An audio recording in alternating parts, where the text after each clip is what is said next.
Guys, here in Siggy's house. So, nandito kami ngayon sa bahay ni Lolo, guys. Nag-swimming na naman. Ayan, overlooking ang bahay ni Lolo, guys. Ayan, tingnan nyo. Tsaka dalawa lang tong mag-alaga ko nandito, guys. Tingnan nyo yan. Yan ang mosque. Yan. Simbahan ng Muslim dito. Overlooking ang house ni Lolo.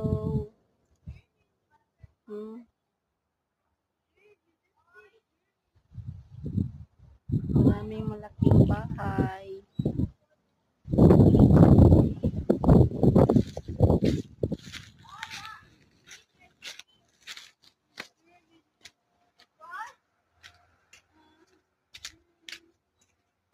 Swimming pool.